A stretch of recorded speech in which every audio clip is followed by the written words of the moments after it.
What's up, everybody? It's Luke James, not the singer. If you're looking to get your music reviewed, you can hit up this email that's right here. But today I'm going to hit you up with my mid-year list for 2018. This is just going to be 15 projects that I really like, as well as some honorable mentions on the end of this video. And just to be very clear, this shit is not put in any order. I don't really like putting my mid-year lists in order because sometimes that gives away what might happen at the end of the year. So just consider this a list of projects that I really like. This especially goes out to all the people out there who regularly say that I don't like anything and I'm too negative and I'm too harsh of a critic. I hear that very often, but I honestly think that it's because most of the stuff that I do like is more underground and not really at the mainstream level or overly popular. A lot of the popular reviews obviously get more views, they get up in the thousands, so when I don't rate them high, people think that I'm being too harsh, but there are plenty of projects I like, starting off with Maxo Cream's Punken. This one really had a lot of versatility on it, so I like the way that he was rapping. He's coming through with some sample-based production, some more new school trappy elements and bangers as well, and his storytelling was really dope on this project, so I really liked that. And by the way, I am just going to give you my very brief opinions on these since I did review every one of these projects, and I'll post a link to those reviews in the comment section as well. Up next, we have Payroll Giovanni and Cardo's Big Bossin Volume 2, which is honestly some of the best G-Funk I've heard in a long-ass time. I think Cardo absolutely smashed the production on here, and you're also getting some nice storytelling and boss street bars from Payroll as well, so both the beats and the bars on this were dope, certainly some shit you can work with in the summertime.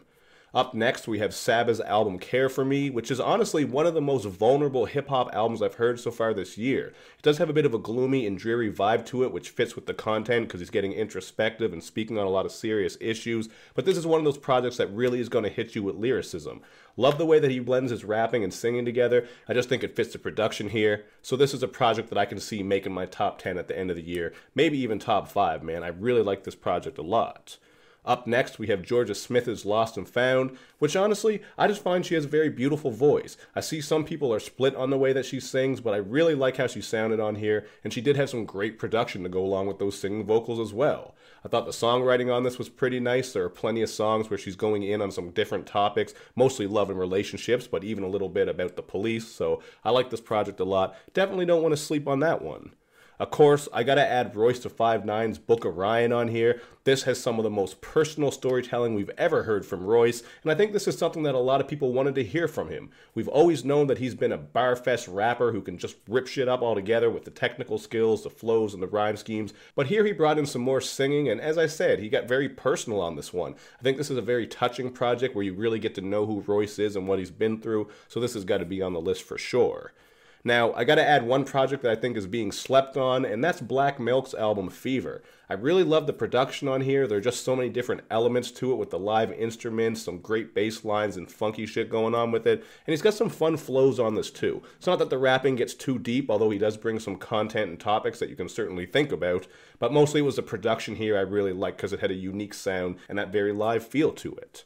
Another album that definitely has to make this list is Apathy's The Widow's Son. I just absolutely love the sample-based production on this thing, man. It is hitting so hard with those heavy-ass drums and snares, just lots of mystical, almost mythological sounds happening with the production. And then you're getting some great bars from Apathy as he ties in the Freemasonry stuff. Really has a bit of a different concept to it because I don't know too much about Freemasons, and I'm not sure if you do, but Apathy is going to give you a little bit of that information. So this was a very unique project and one of the best boom-bap banging-ass joints of the year.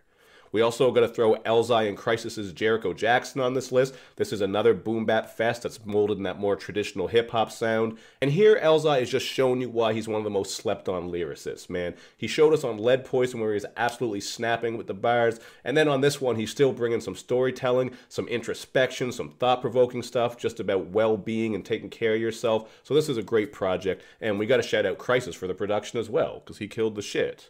Now, I gotta throw Freddie Gibbs' Freddie project on there, and this one is a little bit different from a lot of the projects on this one. I know a lot of you guys sometimes say that I'm just too much into the boom bap traditional stuff. That's true, I can admit it. I do just love that aesthetic and sound, but this shit right here did have some more new school trappy elements on it. Freddie Gibbs is a rapper who I think is very consistent, just the way that he raps with that raspy style and brings those sing-songy flows as well. So this was a very short and sweet project. Plenty of bangers, you're getting some of those wavy Freddie Gibbs tracks as well, and I'm certainly excited to see what Freddie's going to do next.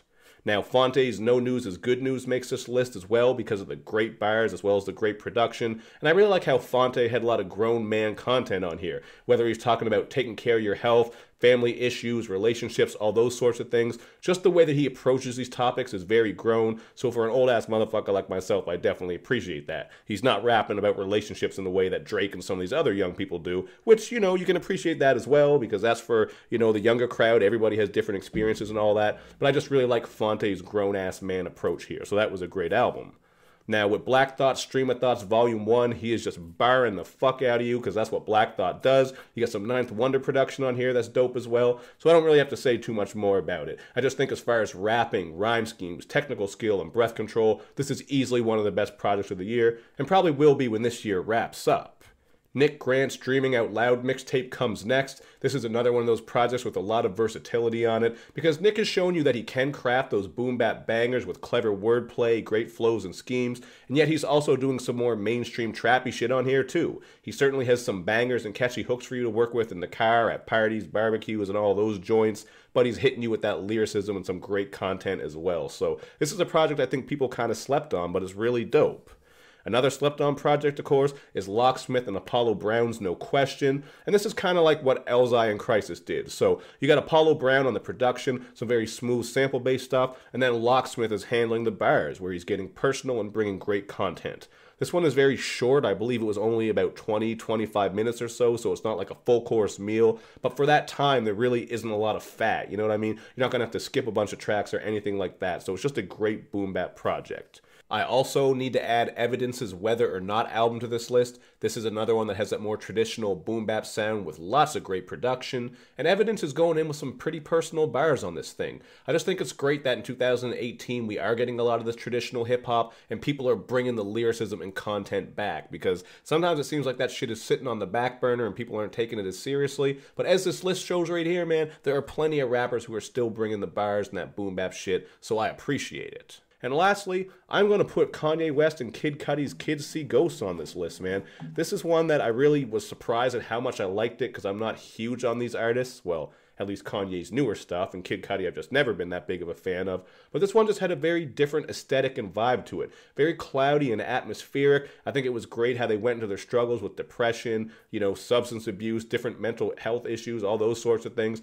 Just had a very great combination of content and sound as well. So this is a project that I like quite a bit, and I could see it maybe sneaking on my top 20 at the end of the year. So there you go, man. I think that's 15 projects that I really like. Just to run down some other ones that didn't make the list but were into play, we got to shout out Daytona. I actually really like J-Rock's Redemption quite a bit, although people seem to be split on that. Styles P and Jim Jones dropped great albums. We got to shout out Czarface and MF Doom, as well as August Green, Cause, Sir. These are just a couple of other projects that I thought were pretty dope, and they could have been in the discussion, but they didn't quite make it because I like these other ones much better.